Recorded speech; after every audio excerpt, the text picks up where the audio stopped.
네, 그럼 시작해 보겠습니다. 독서 2강 부분이 되겠죠. 예. 그래서 지난주에 이어서 독서 2강 부분 여러분들 교재로는 이제 그렇지 108페이지 이 부분이 될 겁니다. 예. 오늘은 이제 이론 부분은 없고 바로 대뜸 풀어보라는 글이 나왔는데, 네, 요 글이죠.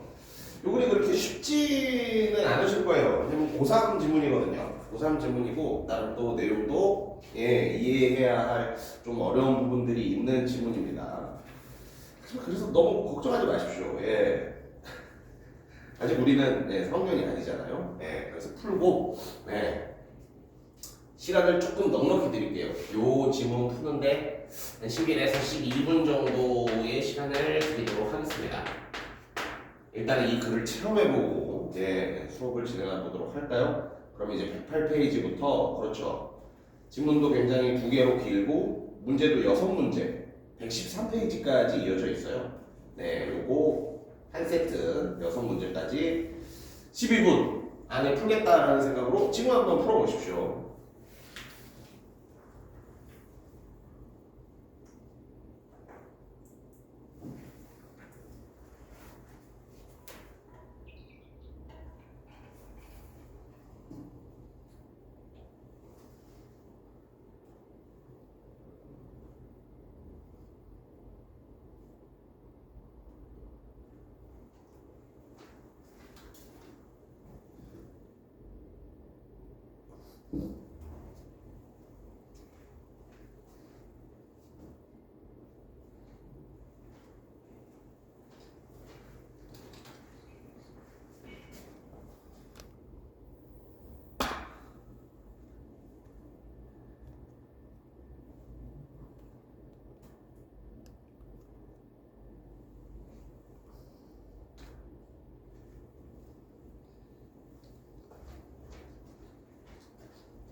라스트 1분 힘내보세요. 풀 수 있다.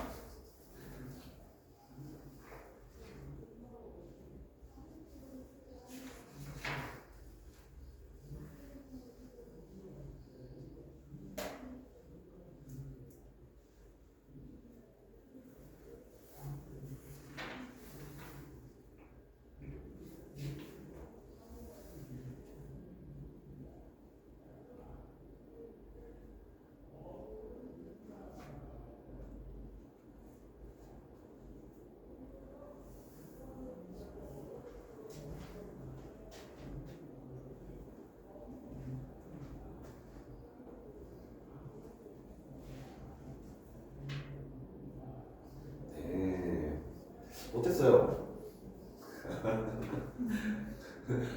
더 풀면서 들으셔도 됩니다. 뭐 이건 교과 내용은 아니고 이 지문에 대한 내용이니까. 예. 실제로 제가 볼 때는 꽤 어려운 지문이 맞아요. 예, 꽤 어려운 지문이고 이 지문이 들어가 있을 때에 국어 이제 그렇지 등급 컷이라고 하죠. 1등급 컷이 85점인 시험이었어요. 보통은 92, 3 정도가 많이 나오거든요. 85점 컷이었다는 건 이 시험이 되게 어려운 시험이었다는 거지. 예. 그리고 이 문제, 이 지문에 딸린 문제에서도 오답률이 굉장히 높은 문제가 있었고요. 예. 어떤 문제가 제일 어려웠어요?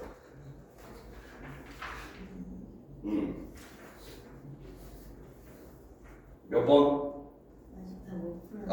제가 못 푼 문제가 제일 어려워. 아, 그렇지. 보통 이제 내가 못 푼 문제가 제일 어려워 보이죠. 예. 더 풀면서 들으셔도 돼요. 예. 그러니까 이 지금 교재 상황 속에서는 오답률이 제일 높은 문제가 그렇지 3번 문제가 되었습니다. 3번 문제가 오답률, 이 문제가 오답률이 제일 높았는데 이게 그해 시험에서 오답률 3위를 기록한 문제였어요. 예. 오답률 3위라는 것은 1, 2위가 또 있다는 얘기지. 예, 맞습니다. 1, 2위는 다른 지문에서 나왔습니다. 즉, 이 지문보다 더 까다로운 지문이 하나 정도 더 있었던 시험입니다. 예. 그래서 이게 어려운 시험에서 이제 한 두 번째 난이도로 어려운 지문이다. 한 요 정도 느낌이 드는 정도의 지문인 거예요. 예. 그래서 너무 염려할 필요 없습니다. 이거 다 맞추면 예, 서울대 가야죠. 아닌가? 예, 다 맞추시는 분들도 있을 텐데, 예, 지금은 뭐 그렇게 그렇지 틀리는 걸 너무 두려워하지 마시고요. 저는 이제 틀려야 좀 공부가 된다고 보거든요. 내가 이걸 시간을 내서 읽었는데 이제 틀린 부분이 나왔어. 그럼 그 틀린 부분 나왔을 때, 이게 정답이 이건데 나는 왜 이걸 정답이라고 생각했을까? 이런 것을 국어에서 자꾸 하다 보면은 예, 굉장히 좋아질 수 있습니다. 저는 오히려 틀렸을 때 공부를 많이 했어요. 아무튼 그래서 좀 어려운 지문이었고 그렇죠. 더 어려운 지문도 일단 있긴 있었다. 그리고 이제 수업 시간에는 제가 항상 어떤 이 타임, 요거를 좀 가이드라인으로 드리거든요. 요거는 이제 제가 실제 풀어봤을 때, 그치, 시험장에서 이 정도 시간 안에는 풀어야 된다라는 어떤, 그렇죠, 기준 정도가 될 겁니다.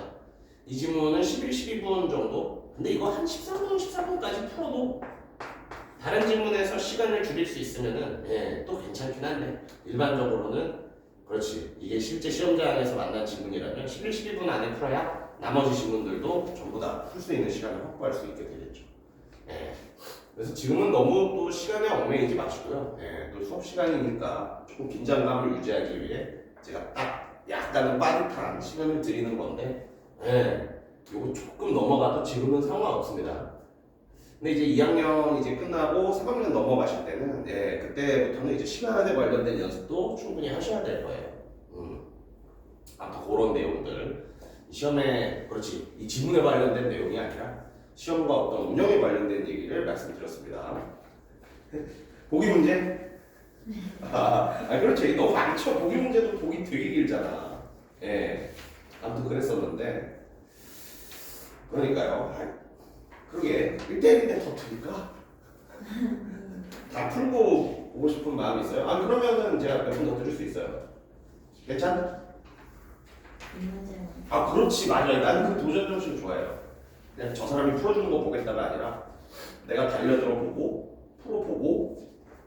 굉장히 좋아합니다. 오케이.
오, 답을 냈어요?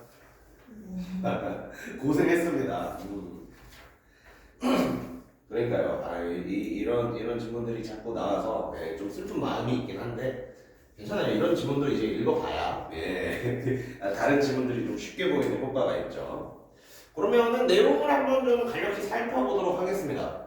일단 가부터 시작되죠. 그렇죠. 이 질문은 또 이제 그렇지 모의고사 익숙하신 분은 알 텐데 가다 이런 식으로 두 지문이 엮여서 출제되는 복합 지문이라고 해요. 그래서 읽어야 할 글도 되게 많고 문제도요. 문제도 이제 글 하나만 나오면 보통 4문제 정도가 나오는데 이런 식으로 가나 지문 복합으로 복합 지문이 나오면 문제도 이제 6개로 굉장히 많아집니다. 그렇지. 그래서 보통 12분, 13분 정도의 시간이 소요되는 경우가 많이 있어요. 좋습니다. 그러면 내용 한번 살펴보도록 할게요. 첫 번째 줄입니다. 가는 근대 이후의 서양 철학자들은 과학적 세계관이 대두하면서 이전과는 달리 인과를 물리적 작용 사이의 관계로 국한하려는 경향을 보였답니다. 네, 되게 간단한 내용이지만 제가 만약에 이 글을 읽었다라고 한다면 머릿속에서 이런 정도의 정리를 할 것 같거든요. 지금 변화되는 모습이 있잖아. 무엇의 변화가 보입니까? 근대 이전의 서양 철학자들과 그렇지 근대 이후의 서양 철학자들의 어떤 생각의 변화가 보이지. 이런 것들을 한번 난 정리해 보려고 할 거야. 그래서 뭐 이런 식의 정리가 이루어지겠죠. 근대 이전, 근대 이후. 변화 부분은 어디에 있었어요? 바로 인과에 있었지. 근데 근대 이전의 서양 철학자들은 인과를 아마 넓게 봤을 겁니다. 왜? 근대 이후에는 국한했다. 즉 범위를 좁혀왔다고 했으니까요. 그렇지. 그럼 나는 뭔가 이런 거를 읽을 때 머릿속에서 뭘 떠올릴까? 저는 벤다이어그램을 굉장히 좋아하거든요. 근데 이전에 서양 철학자들은 인과를 이만큼으로 생각했던 거예요. 근데 근대 이후에는요. 인과를 좁히는 거지. 왜? 국한했다라고 하니까. 뭘로 좁혔어요?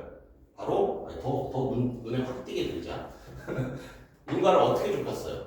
바로 원이 너무 찌그러졌네요. 물리적 작용이 있어야 돼. 물리적 작용으로. 그렇죠. 근데 이전에서는 인과를 되게 크게 생각했단 말이야. 원인과 결과를 여러 분야에 적용해 생각했단 말이야. 근데 이후에는 어떻다? 물리적 작용만으로 인과를 생각해야지. 한마디로 인과의 범위가 좁아진 겁니다. 그리고 이 변화를 가능하게 했던 어떤 사건이나 사고나 생각은 뭐죠? 이 변화가 왜 가능하게 됐어요?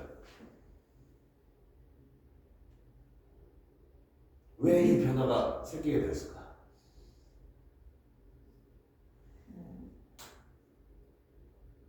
직접 관찰할 수 없어서. 직접 관찰할 수 없어서? 밑에서 찾았구나. 나는 이걸 물어본 거였어요. 과학적 세계관의 대두. 그렇지. 지금 딱 사실 2줄만 정리한 거야. 그럼 잘 봐요. 근대 이전에는 과학적 세계관이 없었지만, 그렇지. 과학적 세계관이 생겨나면서 근대 이후의 철학자들은 인과를 국한해서, 물리적 세계를 국한해서 좁게 생각했다라는 거죠. 단 두 줄이지만 약간 이딴 식으로 정리를 할 수 있거든요. 근데 어때요? 시험장에서 실제로 이 정도의 정리를 할 시간은 없을 겁니다. 그러니까 머릿속에서 약간 이 정도로 글을 읽고 뭔가 이런 생각을 한번 해봤으면 좋겠어요. 진짜 별거 아닌 두 줄의 정보였잖아. 두 줄의 정보인데 이 정보를 그냥 이런 식으로 바꿀 수 있는 거지. 근대 이전과 근대 이후의 차이점. 차이점은 뭐다? 인과를 물리적 작용 사이의 관계로 국한했다. 인과를 좁혔구나. 그럼 옛날에 인과가 넓어봤구나. 그리고 이 변화를 가능하게 한 건 과학적 세계관의 개선. 과학적 세계관이 등장했기 때문이었구나. 이런 생각 정도를 할 수 있습니다. 오케이. 지금 어떤 본인만의 글을 정리하는 스타일이 있나요? 딱 읽었을 때 이렇게 정리해야지. 없어요. 그러면 이것도 한 번씩 생각해 보시는 게 좋아요. 그러면 무기가 많을수록 글이 되게 쉬워지거든요. 저는 이제 대충 2주째 보니까 아시잖아. 저는 뭘 좋아하는 거 같나요? 맞아요. 저는 벤 다이어그램 되게 잘 쓰고 화살표 이것도 되게 잘 써요. 저는 뭔가 A에서 B로의 변화가 나타났다 하면 보통 이렇게 하고 이 변화를 가능하게 하는 건 뭐 이런 정도에 쓴다든지 이런 정리를 많이 하거든요. 네. 그래서 좀 추천되는 건 표 좋아하십니까? 표는 나도 표는 싫어해. 나도 표로는 정리 잘 안 해. 보통 표나 그림이나 어떤 한 줄들 짧은 줄로 요약을 하는 경우가 많지. 저는 보통 이거를 쓰는 편입니다.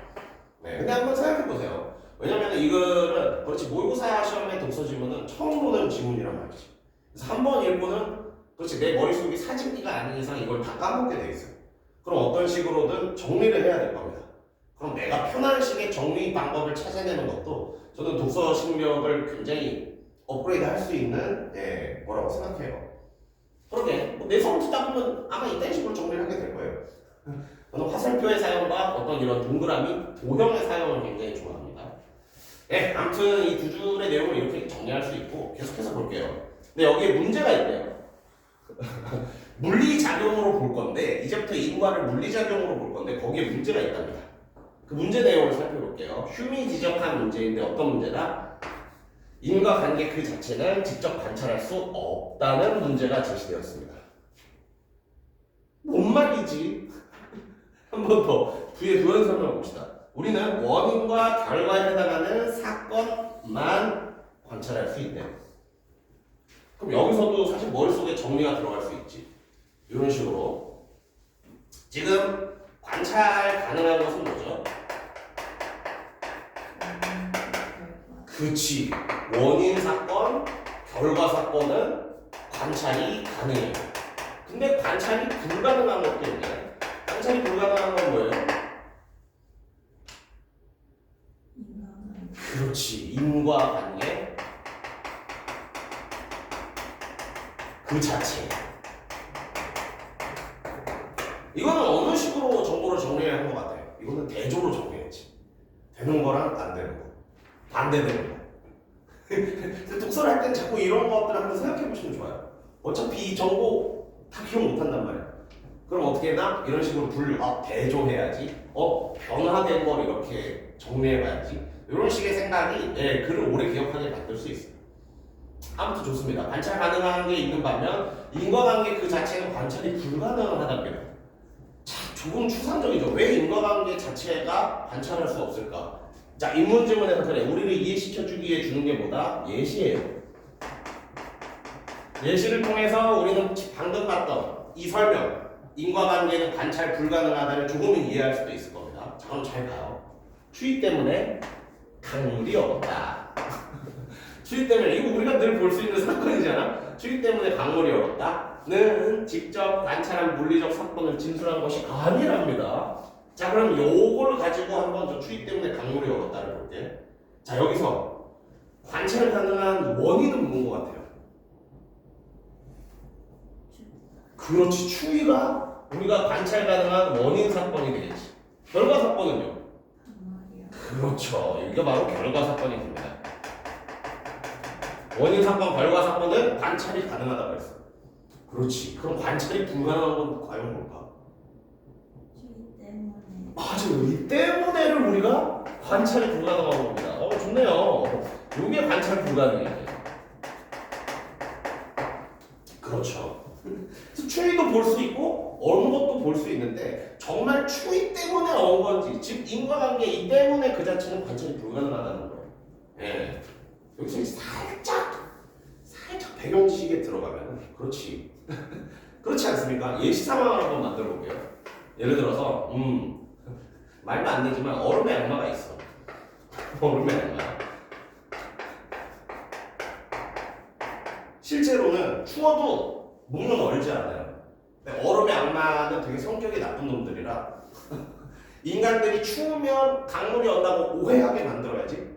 그래서 추울 때마다 얼음의 악마가 얼음을 딱 만들어버리는 거야. 우리는 그렇다고 해도 알 수가 없죠. 미안해요. 이상한 예시였나요? 이렇게 생각한 게 바로 데카르트였어요. 혹시 데카르트 말 들어보셨습니까? 데카르트의 가장 유명한 말 아시는 거 있습니까? 아마 들어보셨을 거예요. 이 말은 나는 생각한다. 그러므로 존재한다. 이 데카르트라는 친구가 모든 걸 의심했던 친구거든요. 그래서 이 데카르트라면 이걸 이렇게 봤을 거야. 추운 거 맞아. 강물 온 거 맞아. 추운 거 때문에 강물이 온 거야. 추운데 강물을 온다고 못 만들 수도 있는데 만약에 얼음의 악마가 추울 때마다 자기가 그냥 기분이 나빠져서 강물을 얼게 만들었다면 강물이 온 사건은 얼음의 악마 때문이지 추위 때문이 아니잖아요. 그러니까 데카르트가 이딴 걸 의심했어요. 미안해. 잊으셔도 돼요. 근데 데카르트 가끔 나올 수도 있으니까 네, 이런 걸 기억하시면 되게 좋습니다. 아무튼 우리가 때문에는 관찰이 불가능하답니다. 그래서 그렇죠. 이제부터는 어떤 그렇지 목적과 이제 문제 해결에 대한 얘기가 나오겠지. 한번 그 얘기를 한번 찾아봅시다. 인과 즉 원인과 결과가 과학적 개념인지에 대한 의심을 하는 철학자들이 생겨났대요. 인과가 과학적 개념인지 의심하는 철학자들, 의심이 철학자들 사이에 제기되었고 이에 인과를 과학적 세계관에서 입각하려는 시도가 세먼의 과정이론입니다. 자, 과정이론의 정의가 등장했죠. 과정이론이란 뭐다? 인과를 설명하고 싶어. 인과를 어떻게 설명하고 싶어? 과학적 세계관으로 이해하고 설명하고 싶어. 과정이론이란 인과를 과학적 세계관으로 이해하고 설명하고 싶다. 정의가 제시된 거예요. 그렇죠. 이런 식으로 일문단을 좀 볼 수 있었습니다. 예. 그리고 저는 이 독서 지문에서 일문단 독해가 굉장히 중요하다고 생각하거든요. 사실 2, 3문단은 나머지 문단은 세부 내용이에요. 물론 문제에 자주 나오지. 근데 이 세부 내용을 우리가 어떤 식으로든 머릿속에 구조화시켜서 읽어야 되잖아요. 그냥 읽으면 이제 다 흘러내려가니까. 그래서 1문단을 통해서 2, 3문단, 뒤에 문단의 내용을 한번 예측해보는 겁니다. 이제부터는 뭘 설명하겠어요? 과정이론을 아마 설명할 거예요. 근데 과정이론 중에서도 어떤 부분을 우리가 주목해야 될까? 과정이론은 과학적으로 인과를 설명하는 방법입니다. 그래서 어떤 과학으로 어떻게 인과를 설명하는 게 과정이론인지 이런 것들을 잘 체크하면서 읽는다, 잘 찾아내면서 읽는다라고 생각해야 이후의 글이 좀 쉬워질 수 있습니다. 계속해서 볼게요. 이 문단입니다.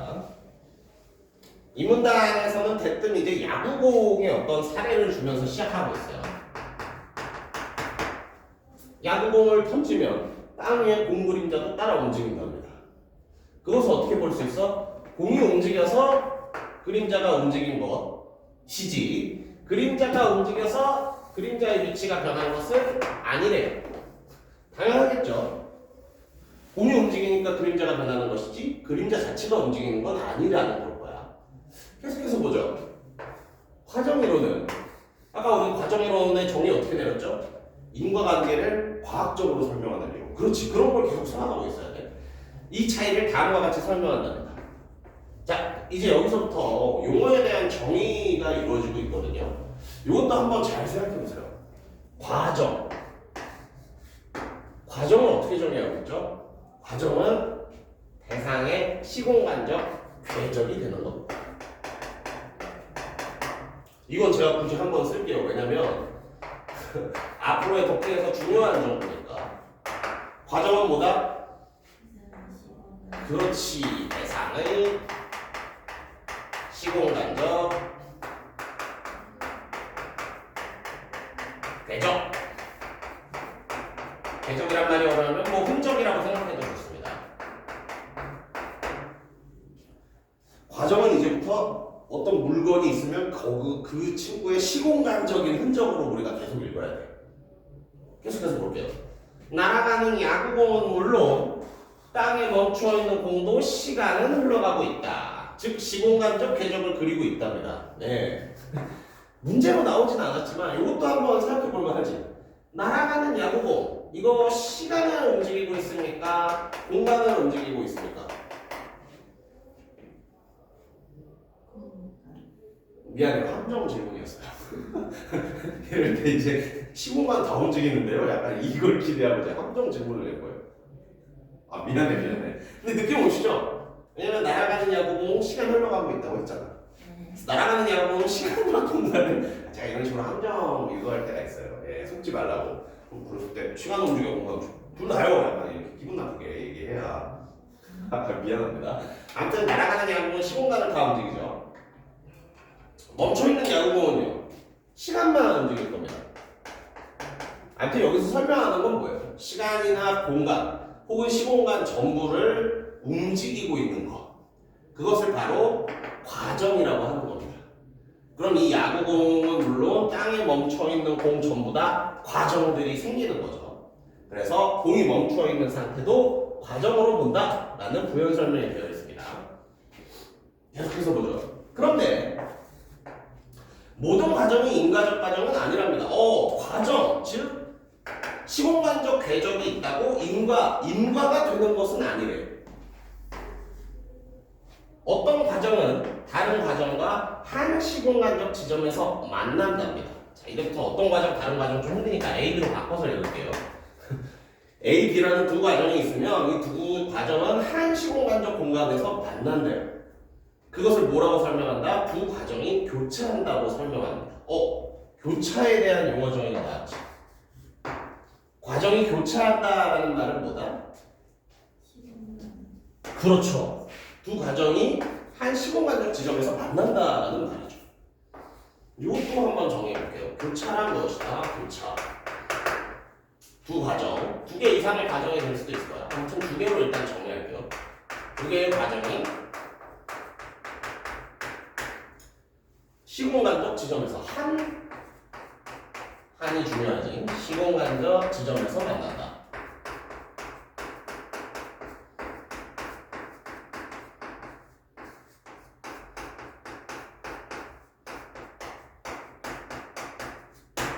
그렇죠. 제가 왜 이 용어를 이렇게 굳이 칠판에 썼냐면, 왜냐면 과정이나 교차는 너무 쉬운 용어잖아. 우리가 이 뜻 다 알잖아. 그러니까 이 뜻으로 읽는다고. 그냥 글을 읽을 때 과정, 교차 이렇게 읽는다고. 근데 이 글에서는 과정, 교차를 이런 식으로 읽어야 돼. 과정이 나오면 우리 머릿속에 있는 과정, 그게 아니라 시공간적 궤적 이렇게 읽어야 되고요. 교차가 나오면 이렇게 크로스되는 거야가 아니라 과정이 한 시공간에서 만나는 거지. 이렇게 계속 읽을 수 있어야 돼. 그래서 쉬운 용어가 특별하게 정의되고 있다. 이랬을 때는 항상 이 용어를 이렇게 읽는 연습. 이게 이제 또 독서에서 굉장히 중요한 포인트가 됩니다. 아무튼 이런 얘기들이 나왔고요. 그래서 이제부터 과정과 교차는 과정은 시공간 흔적, 교차는 두 개가 한 시공간에서 만나. 이렇게 읽으셔야 돼요. 계속해서 봅시다. 만약 부분이네요. 만약 교차에서 표지, 즉 대상에 변환된 물리적 속성이 도입된다. 표지에 대한 용어 설명이 돼 있지. 표지의 개념이 제시돼 있죠. 표지는 뭐다? 대상이 있고 물체가 있으면 그거에 변화된 물리적 속성이에요. 표지까지는 적지 않을게요. 근데 표지도 이제부터는 물리의 변화된 물리 이렇게 읽을 수 있어야 돼요. 아무튼 중요한 건 교차에서 즉 변화된 물리적 속성이 도입되면 이후에 모든 지점에서 그 표지를 전달할 수 있는 과정이 바로 인과적 과정이랍니다. 네. 그러면은 이제부터 이해를 조금 쉽게 하기 위해서 여기에 번호를 붙여볼게. 인과적 과정이 되려면 어떻게 돼야 돼? 표지가 도입돼야 돼. 근데 도입만 돼서 인과적 과정이라고 부를 수 있나? 아니요. 도입된 표지가 모든 지점까지 전달돼야 돼요. 인과적 과정이라고 하면 뭐가 돼야 된다? 도입 표지가 일단 도입돼야 되고 그 도입된 표지가 끝까지 전달되어야 이걸 바로 우리는 인과라고 부를 수 있다. 인과적 과정이라고 부를 수 있다는 거. 이거 잘 기억하세요. 제가 굳이 도입과 전달에 1, 2번을 붙인 이유가 있을 겁니다. 잘 기억하세요. 도입만 되면 인과적 과정이 아니라 도입되고 전달될 수 있어야 인과적 과정이에요. 좋습니다. 그러면 이제 다음 문단으로 넘어가 볼게요. 도입과 전달까지 잘 기억하셔야 돼요.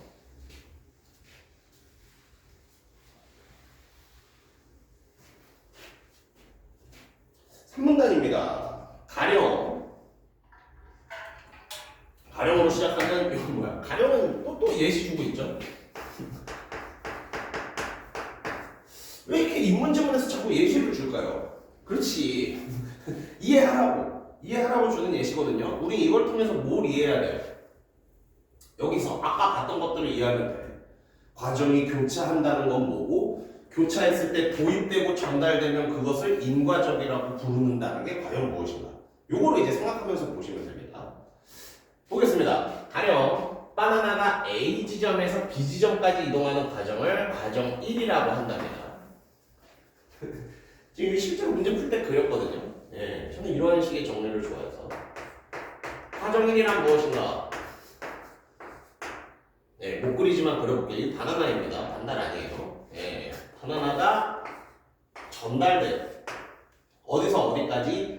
A라는 지점에서 B라는 지점까지 전달한다. A라는 지점에서 B라는 지점까지 이동하는 게 과정 1이다.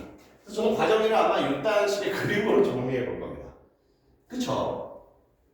자, 그때 A와 B의 중간 지점에서 바나나를 한 입 베어버리는 과정 2가, 그럼 과정 2는 뭐야? 과정 2는 바나나가 이렇게 있으면 이 바나나를 어떻게 만드는 겁니까? 한 입 베어버리는, 즉 한 부분을 없애는 과정이 되겠죠? 과정은 아마 이런 모습일 거야. 과정 2가 근데 어떻게 됐다? 과정 1과 교차했답니다. 교차는 뭐라고요? 그렇지. 두 개의 과정이 한 시공간에서 만났답니다. 저는 이걸 이렇게 교차라고 쓸게요. 과정 1과 과정 2가 지금 교차한 모습이에요. 그럼 교차하면 이 바나나 어떻게 되죠? B에 도착했을 때? 그렇지. 반토막이 나 있겠죠. 이런 식으로. 네.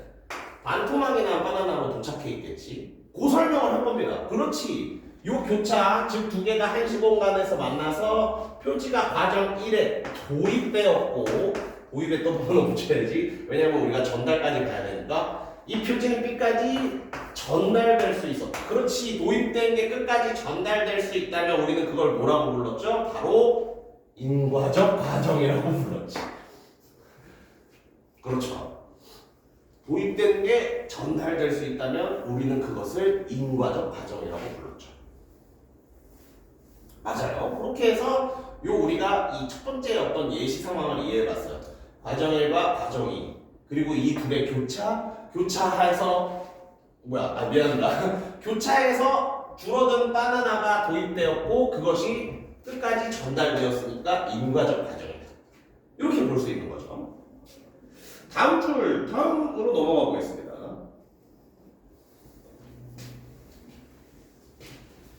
계속해서 A네요. 한편 바나나의 그림자가 스크린에 생기는 겁니다. 이제는 그림자가 스크린에 생기는 것을 본다라는 거예요.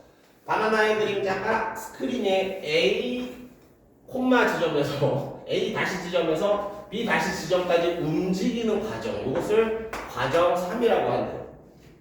그러면 이제 저는 또 그렇죠. 저는 이런 정리를 되게 좋아하니까 과정 3을 어떻게 정리할 수 있을까? 저라면 아마 이렇게 정리했을 거예요. 예. 그림자니까 좀 이제 진하게 읽을게요. 예. 이상하게 보이지만 바나나 그림자입니다. 예. 바나나 그림자가 어느 지점에서 어느 지점까지 A 다시 지점에서. 그렇지. 또 바나나 그림자가 B 다시 지점까지 이동하는 거. 이게 바로 이제 과정 3이 되는 거죠. 과정 3. 이때 이 과정 3에서는 과정 1과 과정 2의 교차 이후, 그렇지. 아까 봤던 그 상황. 과정 1과 과정 2가 교차라는 사건이 일어났어. 그럼 어때? 스크린상의 그림자 역시 변한답니다. 그렇죠. 이렇게 날아가다가 요 사이에 갑자기 요게 일어난 거야. 과정 1과 과정 2가 교차되는 사건이 일어난 거야. 이 사이에. 그럼 바나나 어떻게 되겠어요? 그림자? 그렇지. 바나나 그림자가 이렇게 줄어들겠죠. 과정 1과 과정 2의 교차는 날아가던 바나나를 반으로 줄인 거였잖아요. 그럼 그림자도 아마 반으로 줄어서 이렇게 나올 거예요. 오케이. 요 상황을 기억해 주시고. 그런데 A와 B 사이의 스크린 표면의 한 지점에 울퉁불퉁한 스티로폼이 부착되는 과정 4를 도입해 보겠답니다. 과정 4. 그리기 힘들겠지만 한번 그려볼게요. 과정 4는 어떻게 그릴 수 있어? 울퉁불퉁한 스티로폼. 미안해요. 이거 스티로폼이에요. 울퉁불퉁한 스티로폼을 어떻게 한대요? 울퉁불퉁한 스티로폼을 스크린에 붙인대. 그리고 이 과정 4와 과정 3은 이런 식으로 교차했다고 보는 겁니다. 과정 4. 과정 4는 울퉁불퉁한 스티로폼을 그림자가 생기는 스크린에 붙여버리는 거고요. 이 붙여버리는 과정은 과정 3과 교차했다라고 하고 있습니다. 이 부분이죠. 과정 4와 과정 3은 교차했습니다. 이것도 미리 한번 상상해볼까? 예. 바나나 그림자가 이렇게 날아가잖아요. 그럼 중간에 이런 울퉁불퉁한 스티로폼이 있는 부분에서 그림자가 어떻게 되겠어요? 그렇지. 힘냈어요. 네. 그림자도 약간 울퉁불퉁해지겠지. 그렇죠. 울퉁불퉁한 스티로폼이 있는 부분에서 그림자도 울퉁불퉁해질 거야. 근데 이 스티로폼을 지나가면 어떻게 돼요? 원래대로. 그렇지. 다시 원래대로 나오죠. 그걸 우리는 뭐라고 한다? 이렇게 하는 겁니다. 그렇죠. 그림자가 지점과 겹쳐지면서 일그러진 표지가 과정 3에 도입은 돼. 도입은 되지만 뭐가 안 되는 거예요? 그렇지. 전달이 안 되는 겁니다. 그럼 우리는 과정 3을 인과적 과정이라고 부를 수가 없겠죠. 이 내용이었어요. 예. 그렇죠. 마지막 문단입니다. 네, 마지막 문단은 크게 어려울 게 없어요. 내용을 살펴보면요. 과정 이론은 규범이나 나무와 같은 물리적 세계의 바깥 측면을 해명하기 어렵다는 한계를 진단합니다. 마지막 문단은 그냥 한계 제시네요. 근데 한계의 이 중요한 특성이 뭐야? 바로 물리만 설명할 수 있다는 거. 아까 뭐였죠? 아까 과정 이론의 개념을 다시 떠올려볼까? 과정 이론이 뭐였어? 인과관계를 과학, 물리로 설명하고 싶은 거였지. 그러니까 어때? 물리가 아닌 거는 설명이 안 됩니다. 그게 바로 한계 지점인 거죠. 그렇잖아요. 이런 규범, 지켜야 할 제도나 마음은 물리가 아니라 어떤 사회적인 거잖아요. 인간적인 거고. 그래서 그런 것들은 설명할 수가 없답니다. 그래서 예컨대 또 예시가 나오죠. 내가 사회규범을 어긴 거, 내가 벌을 받아야 하는 거, 그렇지. 이게 원인. 사회규범을 어겼다, 결과, 벌을 받는다. 근데 이거 전부 다 뭐야? 물리적인 게 아니죠? 그렇다 보니까 과정이론은 이것을 잘 설명하고 다룰 수가 없다라는 말을 하는 거예요. 그래서 과정이론의 한계는 뭐다? 물리로만 설명하니까 물리적인 것 외의 거는 설명하기가 어렵다라는 거죠. 네, 이렇게 해서 각을 독해해봤습니다. 자, 그럼 여기서 하나의 뭔가 잡기술, 스킬 같은 것들을 좀 알려드리자면 대단한 잡기술은 아니에요. 제가 아까 잠깐 예고를 들었지만 가나 이런 식으로 두 지문이 엮인 문제, 복합 지문이라고 하죠. 이 지문을 풀 때 가나 다 읽고 푸는 방법도 있지만 저는 조금 가를 먼저 읽고 가를 읽어서 풀 수 있는 건 미리 풀어둬라 라는 팁을 좀 드리고 싶어요. 혹시 이렇게 풀고 있나요? 오, 괜찮은 방법. 방법을 쓰시는 거야. 예. 왜냐면 가나 다 읽고 풀면 세부 내용이 잘 기억 안 날 수도 있거든. 그래서 일단 가 읽고 풀 수 있는 문제 풀고 나 읽고 나머지 문제 푸는 식으로 접근하는 게 굉장히 좋거든요. 잘하고 있습니다. 자, 그러면 1번. 우리가 가글을 지금 읽었단 말이야. 1번 문제를 봤을 때 우리가 검증할 수 있는 건 가글에 관련된 기억과 디귿은 일단 검증할 수 있겠죠. 그럼 일단 기억, 디귿 중에 답이 있나 한번 찾아보는 겁니다. 한번 볼까요? 1번.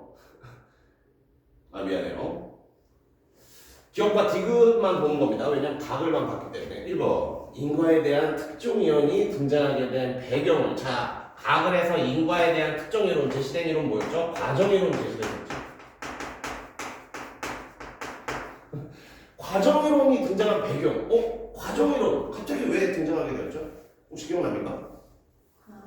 그렇지. 과학적 세계관이 대두되면서 인과를 이제 설명할 때 물리, 과학으로 좀 설명하고 싶은데 설명이 잘 안 되네. 과정 이론을 만들어보자. 맞아요. 과학적 세계관이라는 것이.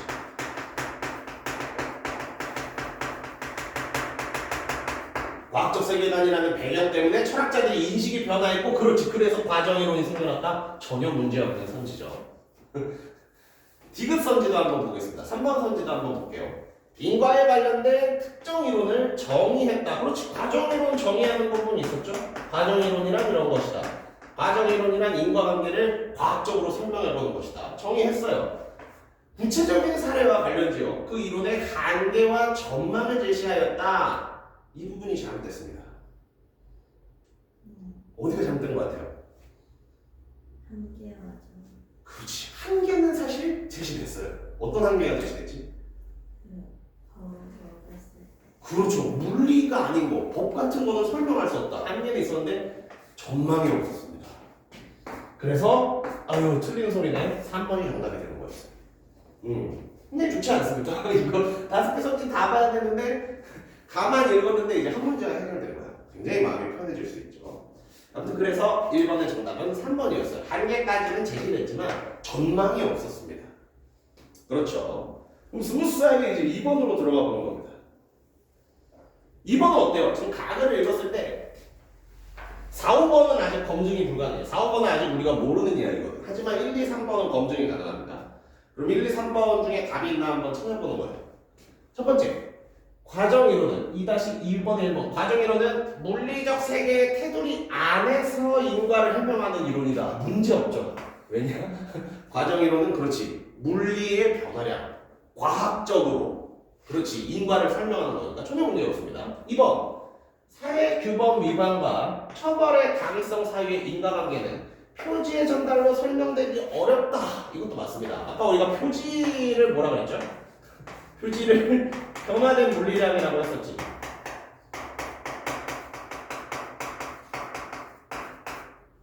그렇지. 변화된 물리가 표지고 그 표지를 전달하는 뭐 어쩌고저쩌고가 과정 이론이었잖아요. 한마디로 어때? 인과관계를 표지의 전달로 설명하는 건 과정 이론인데 과정 이론은 어떻다? 사회규범 이런 거 설명 못하죠. 물리 바깥의 이야기니까. 이것도 맞는 얘기예요. 3번.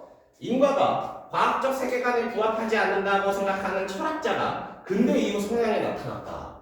이것도 역시 맞는 말입니다. 그렇지. 1문단의 어떤 그 논리의 흐름 기억하나요? 과학적 세계관을 가지면서 인과를 과학으로 설명해야지. 근데 어때? 때문에가 관측이 안 되네. 인과 과학인 거 맞아? 의심하는 사람이 있는 상황에서 과정 이론이 탄생하게 되겠죠. 그래서 이것도 맞는 말입니다. 네. 그래서 정답은 4, 5번 중에 있을 거예요. 그럼 이 문제도 어때요? 사실상 긴 글을 읽고 5개 중에 하나를 고르는 문제가 아니라 이제 뭐가 된 거야? 두 번째 글, 나글을 보고 2개 중에 하나만 고르면 되는 이지선다 문제가 되는 겁니다. 마음이 편해질 수 있죠. 3번. 여기 좀 어려웠어. 일단 정답부터 공개해드릴까요? 정답은 4번이었습니다. 예. 이 문제가 저 시험에 오답률 3위를 찍었던. 그렇지. 그러니까 이 지문에서는 오답률이 가장 높았던 문제였어요. 예. 굉장히 좀 까다로운 문제라고 볼 수 있거든요. 근데 잘 봐. 4번이 어디가 잘못됐는지 지금 한번 생각해 볼게요. 바나나 일부를 베어냄으로써 변화된 바나나 그림자 모양은 그렇지. 요거 분명히 본문에 있었어. 과정 3과 과정 3이 과정 2와 교차함으로써 도입된 표지이다. 어디가 잘못된 거 같나요? 1이라는 거 그렇죠. 이게 우리가 아까 이 그림으로 정리를 했잖아. 과정 1과 과정 2의 교차 이후에 그림자의 변화가 생겼지. 2랑 3이 교차한 건 아니었습니다. 그렇죠. 과정 1, 과정 2로 가야죠. 과정 1, 과정 2가 교차하니까 과정 3에도 변화가 생긴 거지. 과정 2와 과정 3이 교차, 즉 과정 2와 과정 3이 한 시공간적 지점에서 만난 건 아닙니다. 그래서 이거 잘못됐어 하고 정답을 풀 수 있는 문제였죠. 그리고 어때? 이게 이렇게 기억에 그래 어떤 세부 내용으로 풀 수도 있지만 이거 사실 이해하고 풀 수도 있거든요. 교차가 우리 뭐랬지? 두 개의 과정이 한 시공간적 지점에서 만나요. 그러면은 뭐와 뭐가 교차해서 그림자 모양이 변하려면은 어떻게 해야 될까? 바나나가 아니라 그림자를 잡을 수 있어요. 아니 진짜 왜냐면 한 시공간에서 있어야 되거든. 그러니까 바나나를 자르는 건 다른 시공간, 다른 공간의 바나나를 자르는 거잖아요. 그림자를 자를 수 있어야 한 시공간에서 만난다고 할 수 있어요. 그림자를 자를 수 있어야 교차함으로써 변했다라는 말이 성립이 가능할 거예요. 근데 이건 그림자를 자른 게 아니라 바나나를 자른 거죠.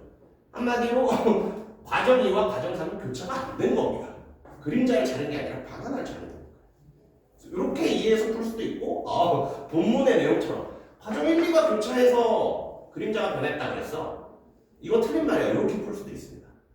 오케이. 혹시 여기서 물어보고 싶은 상지? 괜찮아요? 원래 5번 거예요. 5번 한번 썼어요. 한번 볼게요. 5번. 과정 3과 과정 4의 교차로 도입된 표지는 과정 3으로도 과정 4로도 전달되지 않았다. 우리가 이렇게 보기로 했었지?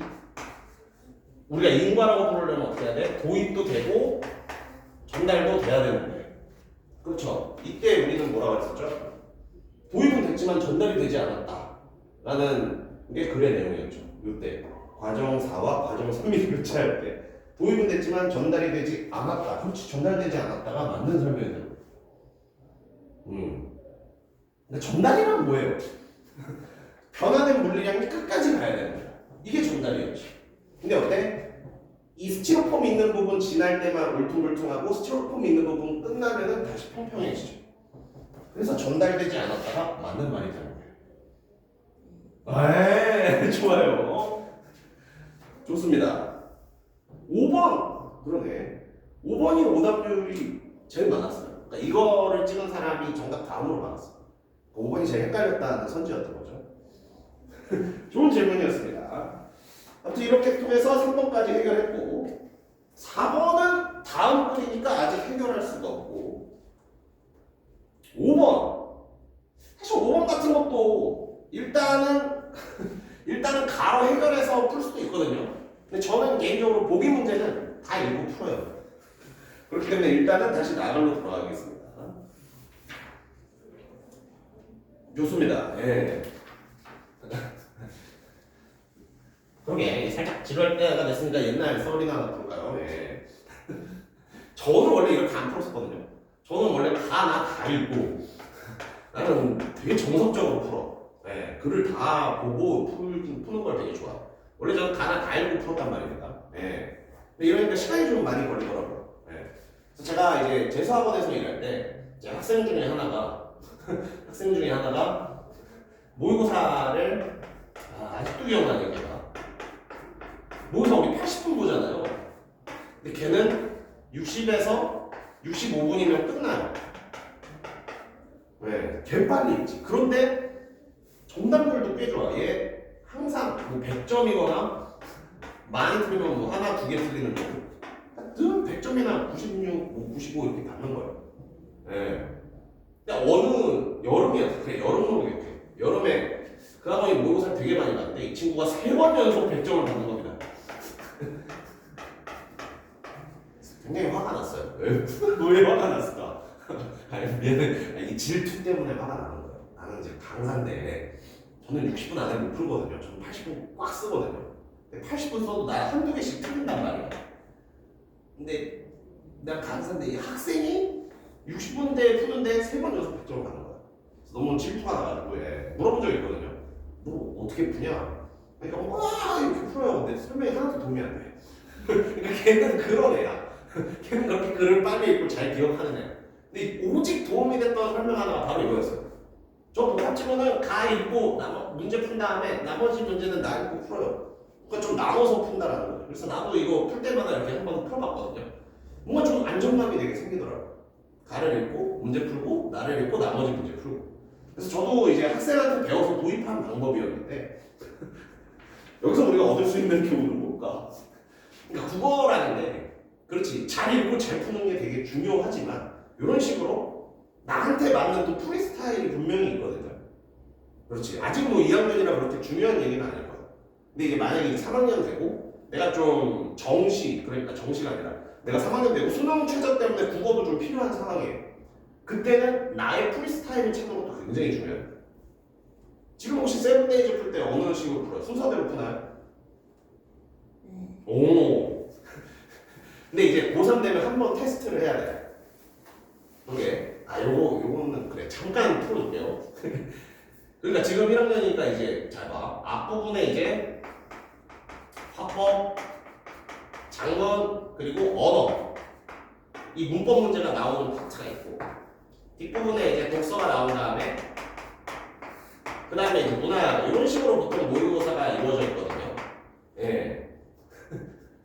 이거 풀이 순서 가지고도 1시간 5분 줄일 수 있습니다. 그러니까 좀 그렇지. 지금 학년은 아닌데 위에 학년은 사실 이게 선택 과목이었잖아요. 그래서 이 선택 과목을 먼저 풀고 문학을 다음에 풀고 독서를 맨 마지막에 이 순서를 쓰는 애들이 제일 많았어. 왜냐면 이래야 뭔가 단계적으로 난이도가 높아지면서 뭔가 점수가 잘 나오고. 네. 근데 잘 봐. 수학 좋아하십니까? 오, 그렇지. 이거 3개야. 이렇게 국어 모의고사는 3개의 영역으로 나눌 수 있어. 그럼 이거 순서까지 고려했을 때 풀 수 있는 방법 몇 가지 나와요? 아직 경우의 수를 안 했구나. 그럼 나오잖아요. 3 팩토리얼이 나오지. 그러니까 사실 6개의 방법으로 풀 수 있어. 나는 문학부터 풀고 독서 나중에 그 다음에 화작 풀어야지. 이런 식으로 한 6개의 방법이 나올 수도 있거든요. 만약에 이제 뭐 지금 푸는 방법이 전혀 문제가 없어. 시간 잘 나와. 한다면은 그냥 이거는 뭐 우스갯소리가 될 테고 이제 3학년이 됐는데 내가 조금 수능 국어 성적도 필요한데 시간이 도저히 안 준다. 이때는 이 6개의 방법을 테스트할 필요가 있어. 모의고사 풀다 보면은 나한테 시간이 제일 잘 맞는 방법이 있어. 요거는 그냥 내년을 위한 팁이었어요. 중요한 얘기는 아니니까 쓱 그냥 재밌게 들어주시면 되겠습니다. 재미없는데요? 미안합니다. 자 그럼 낙을 보겠게요. 낙을은 가글보다 그래도 좀 간단하니까 요거는 좀 중요 내용 위주로 한번 체크를 할게요. 봅시다. 저는 뭐라 그랬죠? 첫 문단이 진짜 중요하다. 첫 문단이 굉장히 중요해요. 첫 문단은 조금 꼼꼼하게 볼게. 자연현상과 인간사를 인과관계로 설명하려는 동아시아의 대표적 문의가 제2론이랍니다. 제2론은 뭐라고요? 자연현상과 인간사를 인과관계로 설명하는 이론이에요. 이게 왜 중요할까? 가글의 중요한 내용이 뭐였죠? 바로 인과관계였지. 근데 가글에서는 인과관계를 물리변화령으로 설명했잖아. 과학으로 설명했잖아. 지금부터 하는 나글에서는 인과관계인데 어떤 인과관계가 중요하냐면 자연이랑 인간에 대한 인과관계가 중요하게 됩니다. 그렇죠? 계속해서 볼게요. 두 번째 줄. 한대의 공중선은 하늘이 덕을 이룬 군주에게 제1을 내려 견책한다는 청견설. 청견설에 대한 정의가 지금 이렇게 제시되고 있는 거죠. 청견설은 뭐다? 하늘이 덕을 이룬 군주에게 제1을 내려 견책. 즉 책임을 묻는다. 이게 이제 청견설이 되는 거야. 그렇죠. 그럼 똑같이 봅시다. 천인가몽론도 정의가 어떻게 내려지고 있어? 천인가몽론은 인간과 하늘의 공통된 음양의 기라는 것이 있는데 이 기를 통해 하늘과 인간이 감응하면은 그 이론이 이게 미안해요. 기를 통해 하늘과 인간이 서로 감응하는 게 바로 천인가몽론이 되는 거죠. 이 개가 결합하는 게 바로 제1원입니다. 결합하면 제1원이 되는 거예요. 한마디로 제1원에서는 인간 그리고 자연 얘네들 사이에 인과관계를 찾는 게 굉장히 중요한 이론이 되는 겁니다. 왜? 계속 그 설명을 하고 있으니까. 자, 이제부터 이 관계를 한번 만들어 보죠. 여기서부터 이제 그림에 대한 정리가 필요할 거예요. 잘 보세요. 그에 따르면 군주가 실정을 저지르면 군주 실정 실정은 뭐죠? 아 미안해 너무 그런 거 물어봤나? 정치적으로 잘못하는 게 실정이지. 네 그렇죠. 아 이런 아니, 정치적 발언 자제해야 되는데. 예. 우리나라도 이것 때문에 시끄러웠잖아요. 예. 아 미안하다. 누가 정치적으로 잘못된 판단을 해가지고 이제 뭐 탄핵을 하냐 마느냐 새 대통령이 나오냐. 아무튼 실정은 정치적인 실수, 잘못 정치하는 거예요. 아무튼 중요한 건 뭐야? 군주가 실정을 저지르면 그로 말미암아 변화된 음양기를 통해 가능한 하늘이, 하늘이 가능하게 돼. 가능이란 말이 어렵다면 이거 그냥 반응으로 생각하시면 되고요. 뭐를 통해 가능합니까? 변화된 길을 통해 가능을 해요. 그리고 뭘 내리죠? 가뭄과 홍수, 일식과 월식 같은 재해를 통해서 경고를 내립니다. 재해는 한마디로 자연재해라고 생각하면 돼요. 재해를 통해 경고를 내린다. 자, 이러면은 인간과 자연에 대한 원인 결과를 따져봤을 때 지금 뭐가 인간이 원인인 것 같아요? 자연이 원인인 것 같아요? 그렇지. 이쪽이 원인, 그리고 인간, 이쪽이 결과, 그리고 자연이 되는 거죠. 이 글에서 계속 이것만 하면 됩니다. 인간이 원인인가? 자연이 원인인가? 인간이 결과인가? 자연이 결과인가? 요거를 이제 잘 찾으시면서 읽으면은 그렇지. 그렇게 어려운 글이 아니게 될 수 있어요. 그래서 한번 보죠. 아무튼 제의를 통해 경고를 낸다. 이때 이 제의란 뭐다? 군주권이 하늘로부터 비롯된 것임을 입증. 특성이니까 번호를 붙이자. 군주의 실정에 대한 경고. 제의의 어떤 특성이죠. 제의란 뭐다? 군주권은 하늘로부터 받은 거야. 제의란 뭐다? 군주는 실정을 하면 경고를 받을 수 있는 거야. 이런 특성 두 개가 제시되고 있어요. 계속해서 봅시다.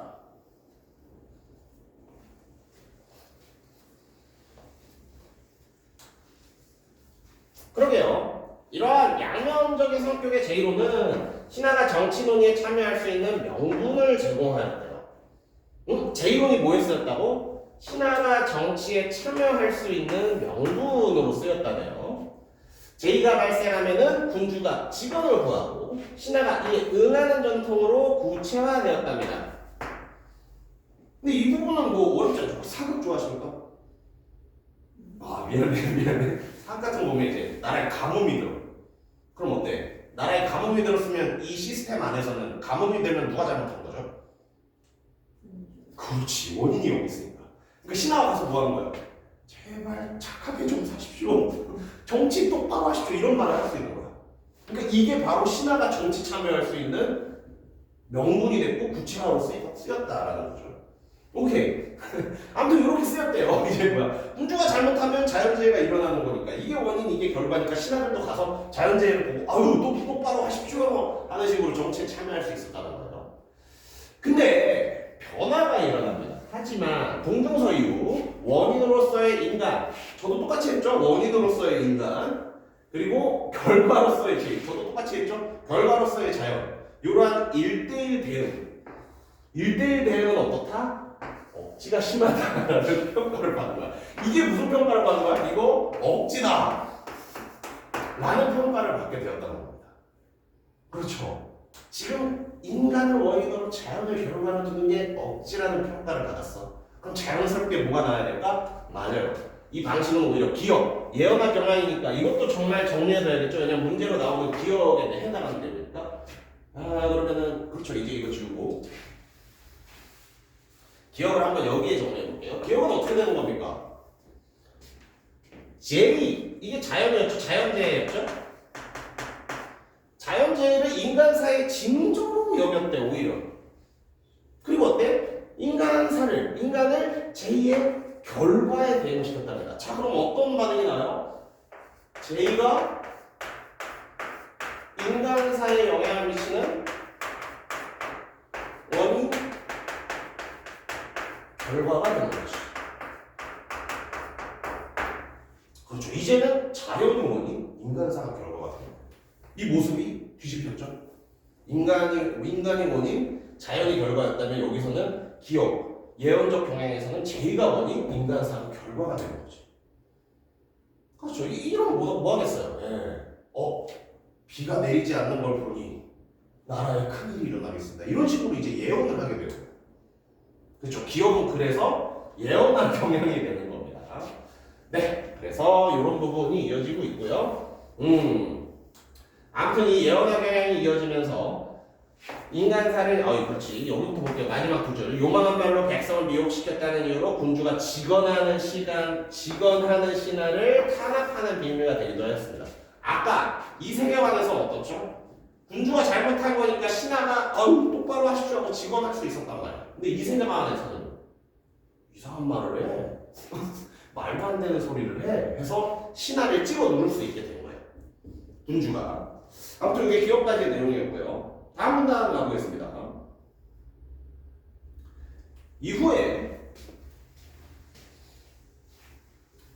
이후 제2에 대한 예언적 해상은 비판의 대상이 되었답니다. 이거 뭐야? 이거 비판받았다는 거야.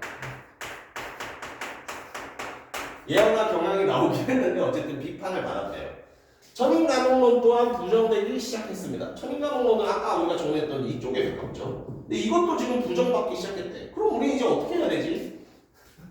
하지만 그렇죠.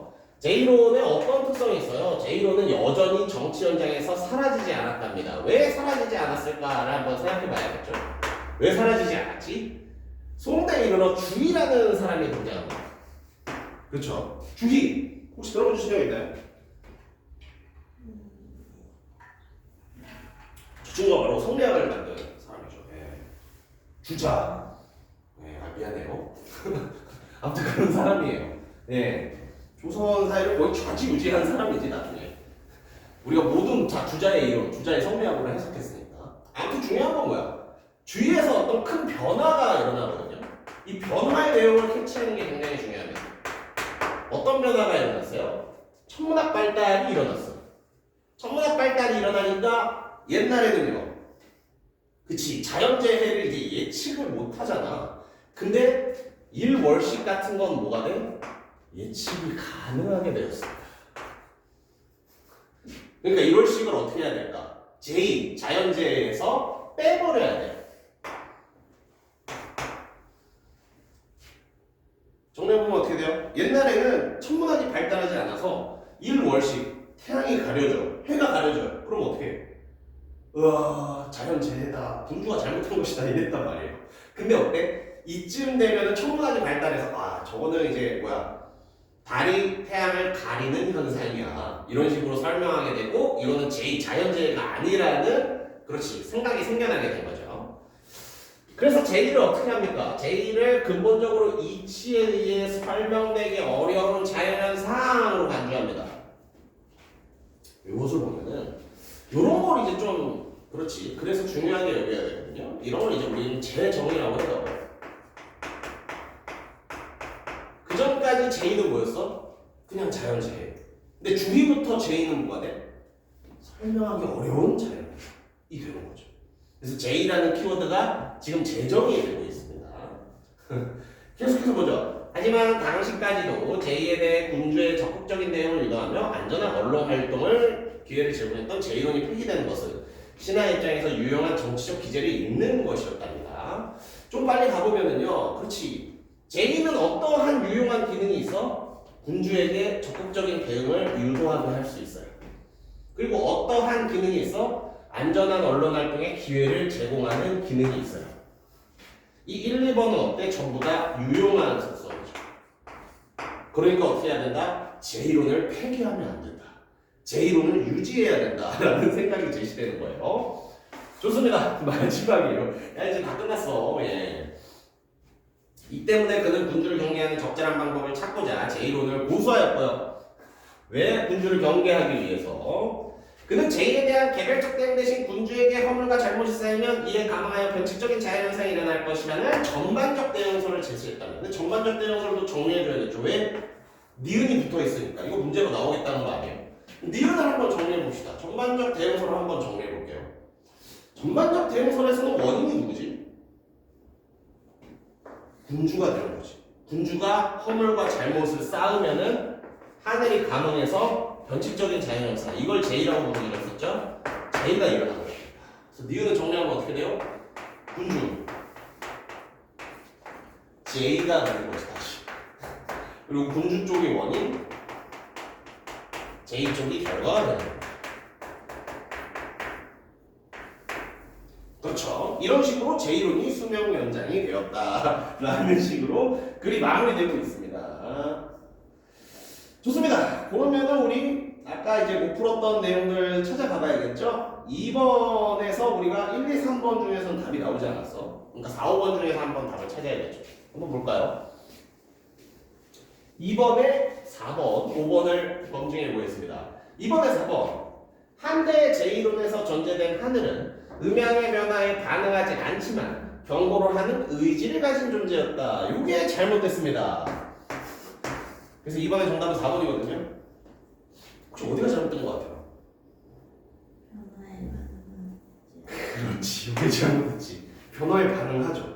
왜냐면 음양이 변화하면은 기가 변화하는데 이 기에 감응한다고 나왔지. 그래서 반응하지 않는 게 아니라 반응합니다. 이 부분이 잘못돼서 정답은 4번이었어요.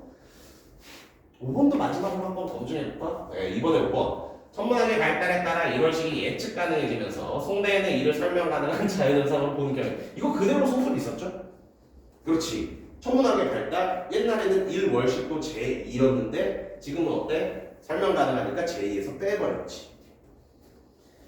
3번은 그렇죠. 아까 해결이 됐고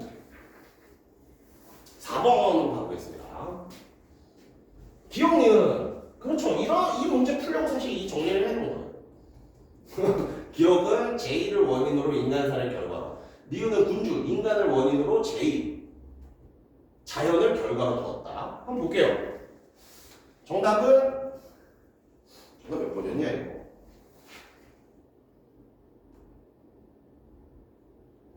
2번이었지, 그렇지. 정답은 2번이었습니다.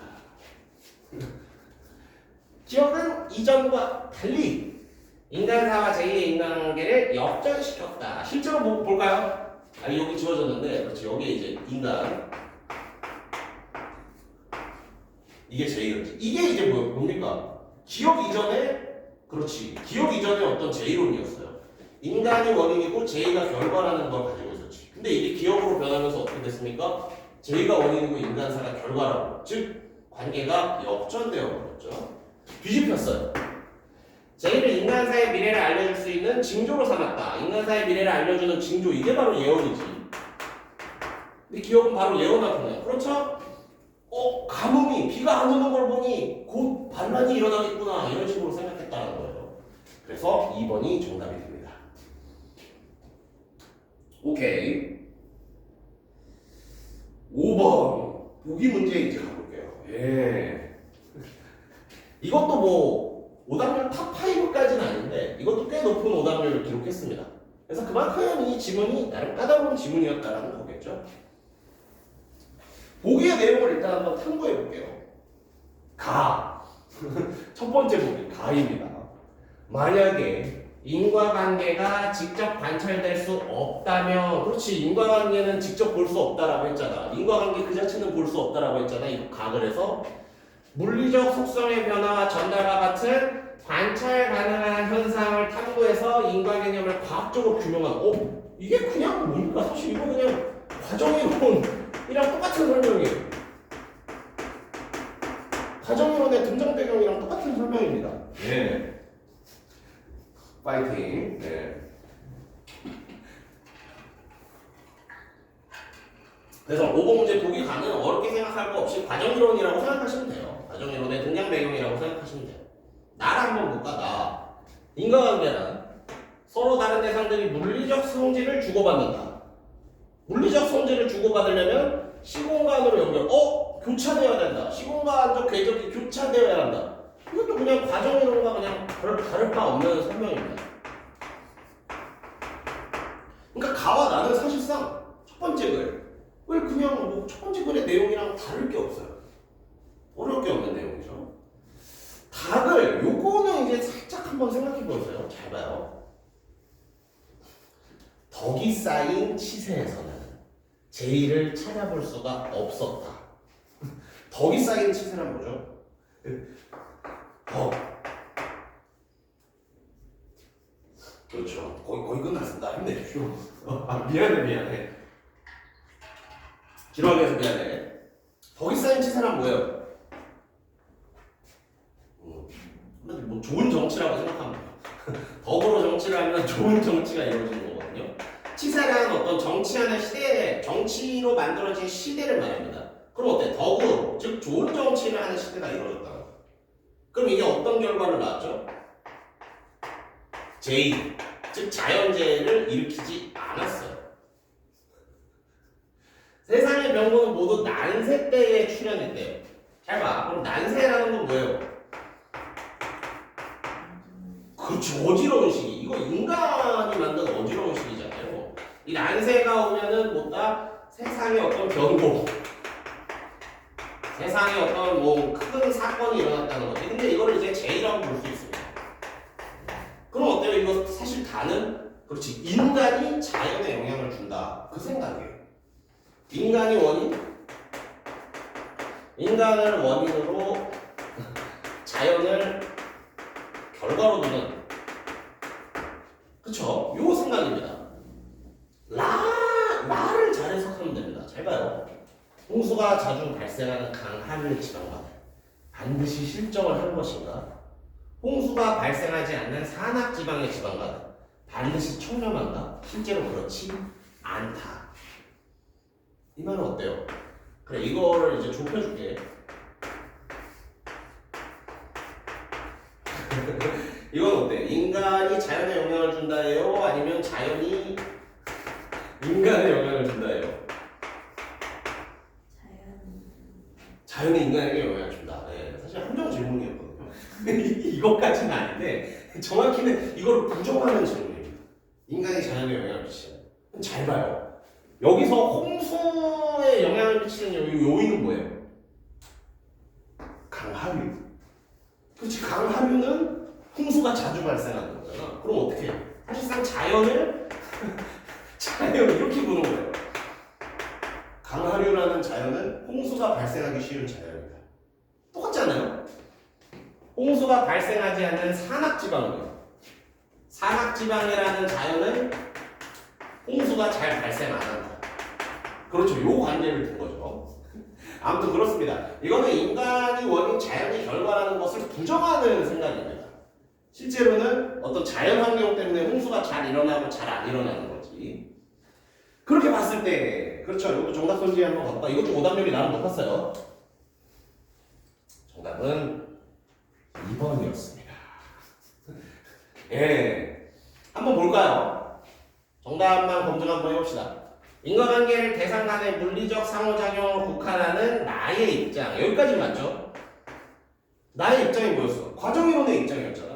근데 인과관계 걔네들 뭐라고 봤지? 과학, 물리적으로만 봤어. 나의 입장까지 맞아요. 근데 이 나의 입장, 즉 과정이론에서 그렇지. 과정이론에서 대상 간의 감흥을 기반으로 한 동종선의 제1론을 본다면 입장과 부합하겠다. 어디가 잘못됐습니까?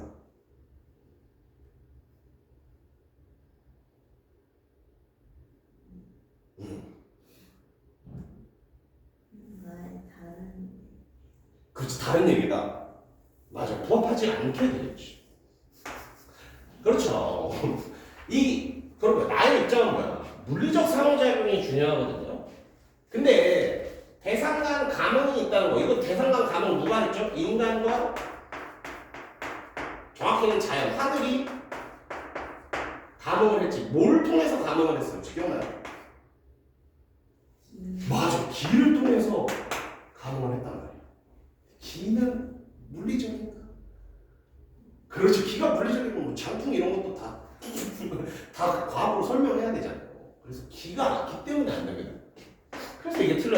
혹시 2번을 못 쓰셨다면은 2번이 맞는 소리로 읽었다면은 이 물리가 아니라 상호작용에 집중하셨을 거야.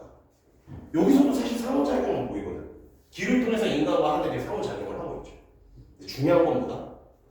물리적 상호작용이어야 얘가 부합하는 거잖아. 근데 기를 가지고 상호작용을 하니까 물리라고 보기는 굉장히 어렵죠. 기를 물리라고 하면 이제 비과학적이 되니까. 그래서 2번이 잘못된 이름이었습니다. 오케이. 혹시 뭔가 마지막 어휘 문제도 있구나. 6번 마지막 문제입니다. 어휘 문제는 정답이 1번이었죠? 예. 6번 문제 정답은 1번이었습니다. 문맥상 의미가 가장 가까운 거. 요것도 그래. 딱 한번 설명해 보면은 일단은 앞이나 뒤로 찾아보면 돼요. 근데 이거 여기서는 이제 앞말로 찾아봤으면 좀 쉬웠지. 그쵸? A의 앞말은 뭐였죠? 쓱 돌아가 보면은 A의 앞말은 그렇죠. 방법을 찾다. 그렇지. 어떤 어려운 상황에서 그 해결책인 방법을 찾다. 그러면 아직 정해지진 않았지만 뭔가 문제를 해결할 수 있는 방안 이런 게 돼요. 그러면 가장 가까운 뜻은 그렇지. 6번에 1번이 대책이 되겠죠. 그래서 어휘 문제 같은 것도 이제 앞뒷말을 잘 보고 가장 이제 의미가 가까운 것을 고르시면 되는데 어휘 문제 이제 틀렸을 때 이제 한번 국어사전을 찾아보시는 걸로 뭔가 좀 완벽히 좀 대처가 될 것 같습니다. 좋습니다. 이렇게 해서 이제 한 지문과 문제를 다 풀어봤는데 굉장히 고생하셨습니다. 설명 너무 길게 하는 게 아닌가 좀 후회가 되는데 일단은 그렇지. 우리가 이제 2주 동안 인문 지문을 읽었잖아요. 그래서 인문 지문의 마지막으로 어떤 좀 기억하셔야 할 점을 정리해드리면 제가 강조했던 이제 예시 부분이 있죠. 인문 지문에서는 예시가 많이 나옵니다. 그 글을 이해하고 싶다면 여기서 이해를 하는 게 굉장히 좋아요. 그리고 오늘 읽은 지문에서 어땠어요? 오늘 읽은 지문에서는 제가 뭐였죠? 과정이랑 교차 이 두 개 우리가 흔히 쓰이는 용어였지만 용어에 대해서 어떤 개념 정의를 하는 부분에서 흔히 쓰이는 용어지만 이제 이 글에서 요구하는 대로 읽어보자. 이런 용어에 대한 얘기가 있었고 마지막으로 인문지문 같은 것도 역시 글을 정리하는 방식 이게 있으셔야 돼요. 그래서 뭔가 A라는 개념이 뭔가 B로 변화가 된다. 이런 어떤 화살표나 그렇지 이런 문자를 쓰면서 정리하는 방법들 이런 것들을 좀 챙겨야겠다라고 하신다면은 그렇죠. 인문지문에서 조금은 더 쉬운 독해를 할 수 있을 거라고 생각되십니다. 아무튼 굉장히 고생하셨고요. 오늘 여기까지 하겠습니다. 고생했어요. 쉬는 시간 가졌다가 이제 문학 시간 이어질 테니까 파이팅 하시기 바랍니다.